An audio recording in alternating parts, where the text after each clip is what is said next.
Have you ever found yourself teetering on the edge of familial chaos? I have. And it started with a proclamation that echoed like a thunderclap. He's my new love. It was my sister Emma who spoke those words, and the object of her newfound affection? My ex-boyfriend Mike.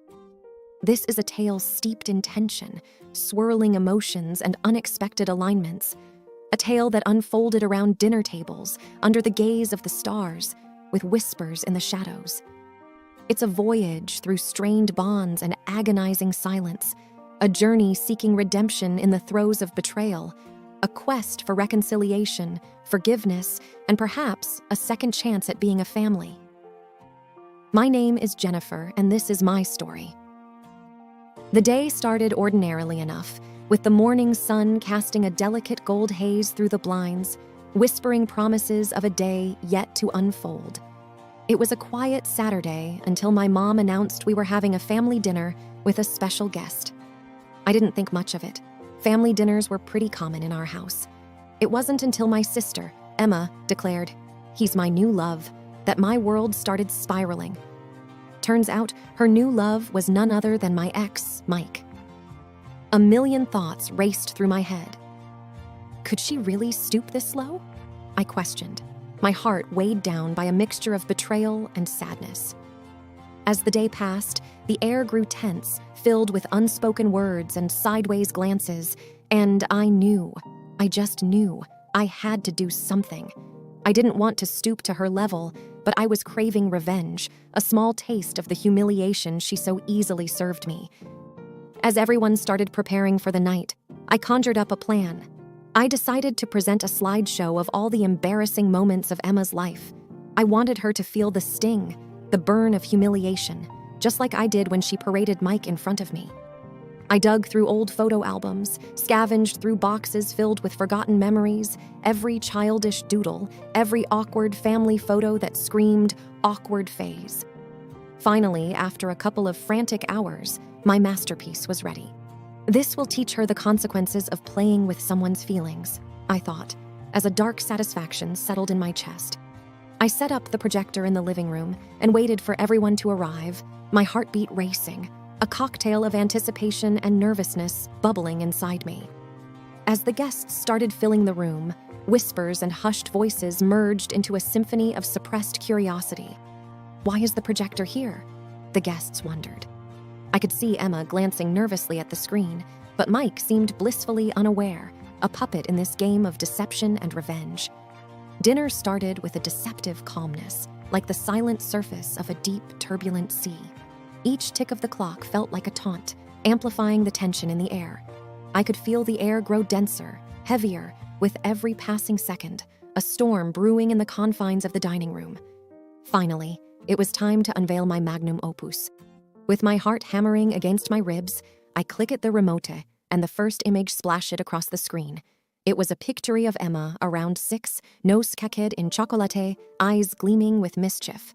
A gasp resonated through the room, and I could feel the mix of shock and amusement emanating from the guests. Emma's face turned a shade of red I never knew existed, her eyes shooting daggers at me. But I couldn't stop, the thrill of revving making me feel invincible. Picture after picture, the room echoed with stifled gigglies and suppressed laughter, while Emma's face transitioned through every shade of red and purple known to man. Mike, on the other hand, was shifting uncomfortably, caught in a whirlwind of embarrassment and amusement, probably wondering what kind of family he had gotten himself into. My heart was in my throat as I reached the final slide.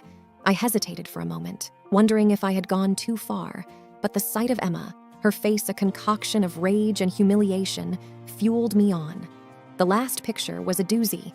Emma in her teen years, braces gleaming, hair a mess of unruly curls, awkwardly posing in a dress that screamed fashion disaster. The laughter in the room reached a crescendo, and I could feel victory dancing on my fingertips. Emma's eyes were blazing fire, but there was something else, a flicker of pain, of betrayal. And just like that, the satisfaction I felt crumbled, replaced by a pang of guilt. What had I done?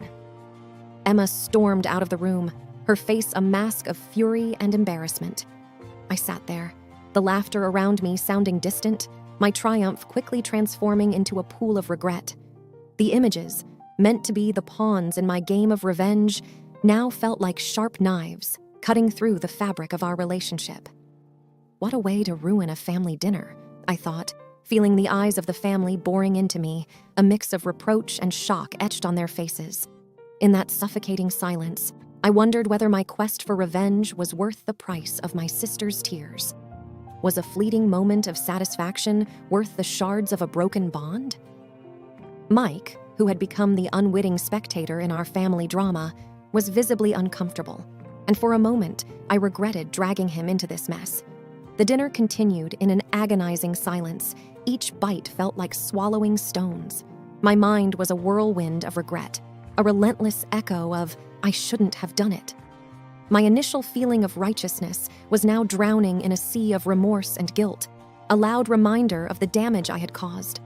The guests started leaving, whispers of judgment and sympathy blending into the chilly night air. The weight of their gaze was oppressive, a silent judgment for the havoc I had wreaked. Was I the villain in my own story? I pondered, my mind tangled in a web of remorse and self-reproach. After what felt like an eternity, it was just our family left in the remnants of the party, the remnants of our broken bond scattered around us like shards of glass. My parents looked at me, disappointment and sorrow dancing in their eyes, a silent plea for reconciliation. I couldn't meet their gaze, the guilt clawing at my soul, creating a cavern of emptiness inside me. I knew I had to make amends, to rebuild the bridges I had so carelessly burned. My feet felt like lead as I walked towards Emma's room, my heart a heavy lump in my chest. I knocked softly, waiting for a response, but all I could hear was the deafening silence, the walls seemingly absorbing my pleas for forgiveness. "Emma, I'm so sorry," I whispered, my voice cracking, a tear rolling down my cheek. "I never meant to hurt you this much." Hours passed in that agonizing silence, the shadows of regret my only company. It felt like I was standing on the edge of an abyss, teetering between hope and despair. Had I lost my sister forever? The question a relentless whisper in my mind, a constant reminder of the pain I had inflicted. As I was losing hope, the door cracked open, a sliver of light cutting through the darkness, and I saw Emma's eyes, red and swollen, a reflection of the pain I felt inside. "Can we ever move past this?" Her voice, a soft whisper, was like a knife through my heart. My eyes filled with tears, and I choked out, "I am so sorry, Emma. I never wanted to hurt you, and I would give anything to take it back." We stood there on the threshold of pain and forgiveness, our hearts bare, our souls entwined in a dance of sorrow and hope. The silence between us was heavy, filled with unsaid words, unshed tears, a silent battle between love and betrayal. Emma's voice broke the silence. "You humiliated me in front of everyone." Her voice was soft but laced with pain, her eyes a mirror to her wounded soul. "I never thought you could be so cruel." I felt a surge of pain, her words a stark reminder of the monster I had become, the tormentor in my sister's life. "I am so sorry, Emma." My voice was barely above a whisper, my tears a silent testimony to my regret. "I let my pain and jealousy take over, and I hurt you, the one person I should have protected." The air around us was thick with unsaid words, with unhealed wounds, and for a moment, I feared that this was it, the point of no return, the end of us. The air was tense, filled with the echoes of broken trust and unshed tears. Every second stretched into eternity, the silence between us a chasm filled with the remnants of our shattered bond. "Emma," I breathed out, "I would do anything to make this right, to heal the wounds I've caused." Emma looked at me, her eyes shimmering pools of pain and betrayal, and I felt a pang of guilt sharper than any knife. "Why?" she asked, her voice breaking. "Why would you do something like this to your own sister?" The anguish in her voice was a raw, open wound, and I felt my heart shatter into a million pieces. "I was hurt, and I acted out of pain and jealousy," I confessed, my voice trembling. "I saw you with Mike, and it felt like a betrayal. I wanted you to hurt as much as I was hurting, but I realize now how terribly wrong I was." The words hung in the air, a painful reminder of the darkness within me, the monster I had become. Emma broke down, her tears a torrent of pain and sorrow, and I felt my own tears streaming down my face. I thought we were sisters. I thought we were supposed to love and support each other, she sobbed. But all I see now is hatred and betrayal.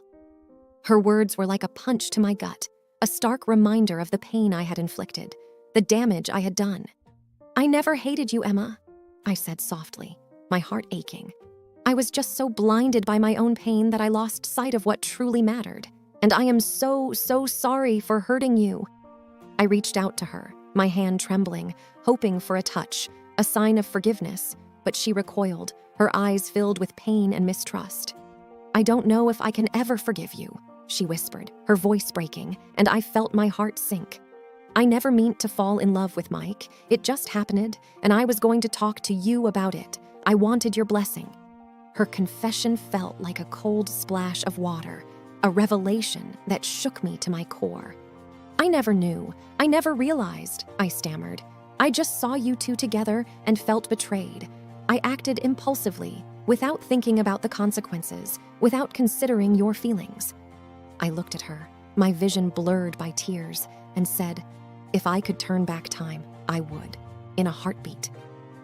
The room was filled with the echoes of our pain, our tears a silent testament to the broken bond between us. Emma, please, I pleaded. Please give me a chance to make this right, to mend the bond between us. My voice was desperate, filled with the fear of losing my sister forever, of being forever haunted by the specter of my actions. Emma looked at me, her eyes searching mine, and I could see the battle raging within her, the fight between love and betrayal, forgiveness and pain. I don't know, she said softly. I don't know if I can ever trust you again, if I can ever look at you the same way again. Her words were like a dagger to my heart, a painful reminder of the trust I had shattered, the love I had betrayed. I will do anything to earn your trust again, to prove to you that I am not the monster I became that night, I promised, my voice filled with determination. I will spend every day making it up to you, proving to you that I am still the sister you once loved. The air was thick with tension, with the unspoken words between us, and I could feel the weight of our broken bond pressing down on me. I need time, Emma said finally, her voice soft. I need time to heal, to come to terms with what happened. Her words were a mix of hope and pain, and I felt a glimmer of hope, a tiny flicker of light in the darkness. I hope, someday, I can forgive you. I can learn to trust you again, she added, her voice breaking, and I felt a surge of love and gratitude for my sister. I will wait. I will give you all the time you need, I promised, my heart filled with hope and determination. I will do everything in my power to make amends, to rebuild the bond between us. Emma nodded, her eyes filled with tears, and I felt a mixture of hope and sorrow, the beginning of a long, painful journey towards healing and forgiveness. In that moment, I realized the true cost of revenge, the pain and destruction it leaves in its wake. I vowed to never let hatred and jealousy blind me again, to never let the darkness within me overshadow the love and light. I was determined to be a better person, a better sister, to earn back the love and trust I had lost. Each day after that painful confrontation was like wading through a sea of guilt and regret. The atmosphere at home was tense, a delicate balance between hope and despair. My parents, caught in the middle of our storm, were trying their best to mend the fractured pieces of our family, walking on a tightrope of pain and love. I've caused them so much pain, I thought, my heart heavy with remorse. I tried my best to give Emma the space she needed, while showing her that I was sincere in my efforts to make amends. I left her favorite snacks at her door, wrote her letters of apology, and did everything I could to make her life easier. It was a delicate dance, a balance between showing my love and respecting her need for distance. Every step counts, I would tell myself, each small gesture a beacon of hope in the darkness. As the days turned into weeks, I saw small signs of improvement, little glimmers of hope that kept me going. Emma started acknowledging my presence, a small note here, a fleeting glance there. My heart would soar with every tiny sign of progress, every step towards healing. Maybe, just maybe, we can get through this, I dared to hope. Despite the progress, the path to forgiveness was laden with thorns. Every step a painful reminder of the trust I had betrayed. Emma would have moments of withdrawal, days when the pain seemed too much to bear, and I would feel the weight of my actions crushing me. I deserve this, I would think, the pain a penance for my sins. Mike, despite being the unintentional catalyst for our fallout, was supportive, understanding the complexity of our relationship. He would check in on me, offer words of encouragement, and try to mediate between Emma and me. He's a good man, I thought, regretting more and more that I had lost him, but grateful that he was there for my sister. Then, one day, a breakthrough. I found Emma sitting in the living room, her eyes red and swollen, clutching one of my letters. My heart leaped, and I approached her cautiously, fear and hope warring within me. "Emma?" I asked softly, my voice trembling. She looked up, her eyes pools of pain and sorrow, and I braced myself for the storm. But instead of anger, I saw a glimmer of something else in her eyes, a flicker of longing, of love.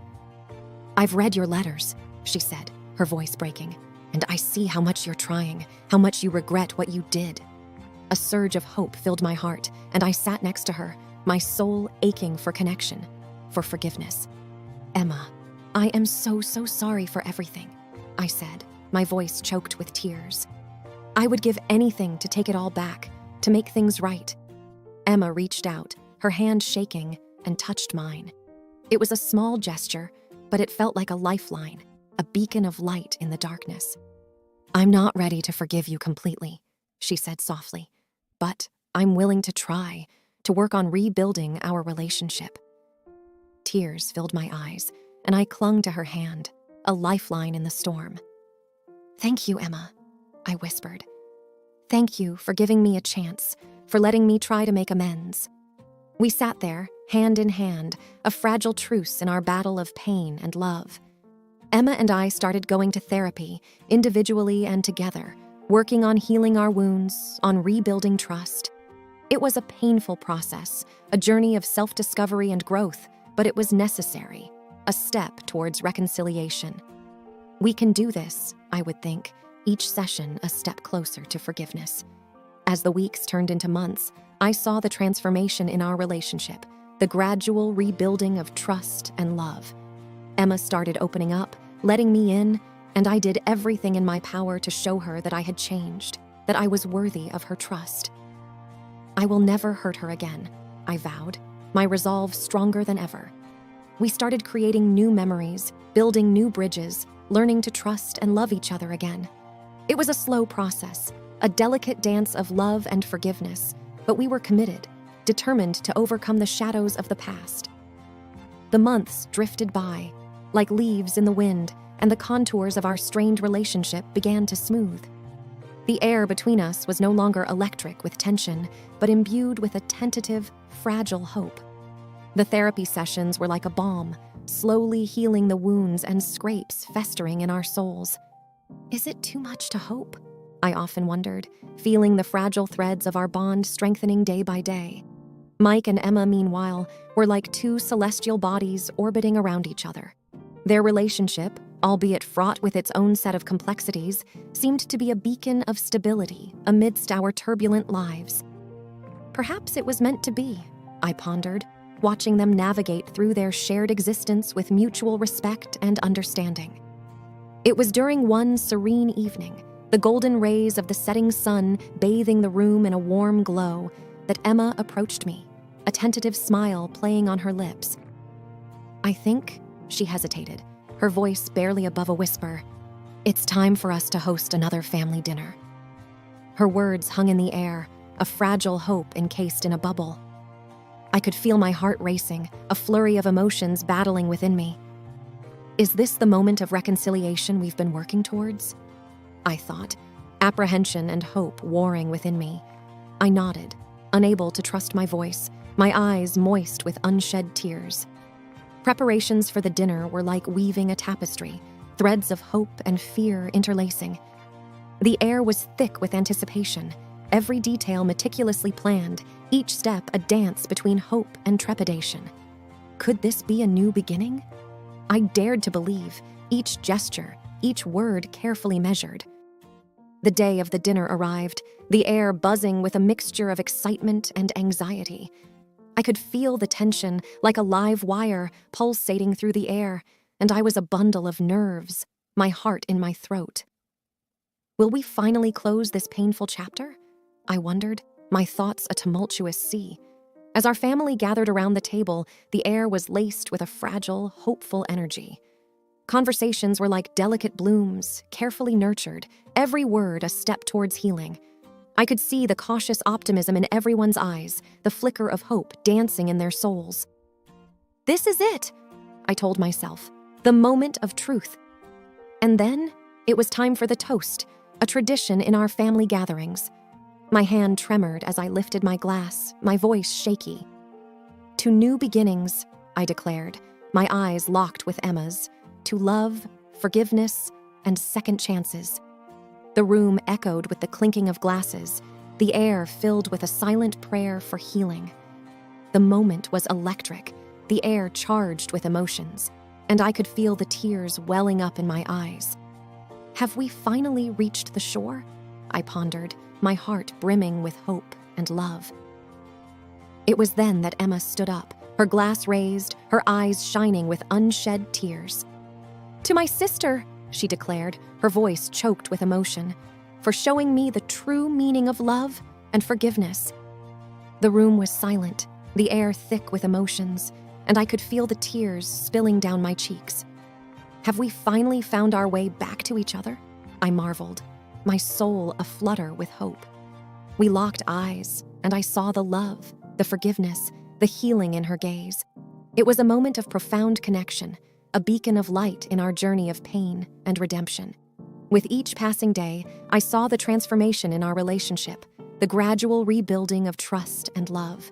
We were creating new memories, forging new connections, and I was hopeful, for the first time in a long time, that we would overcome the shadows of the past, that we would find our way back to each other. As I watched Emma and Mike, their love a testament to the power of forgiveness and understanding, I felt a sense of peace, a realization that love is the true essence of existence, that it has the power to heal, to transform, to transcend. Love conquers all, I mused, a silent prayer of gratitude for the journey, for the lessons learned, for the love rediscovered.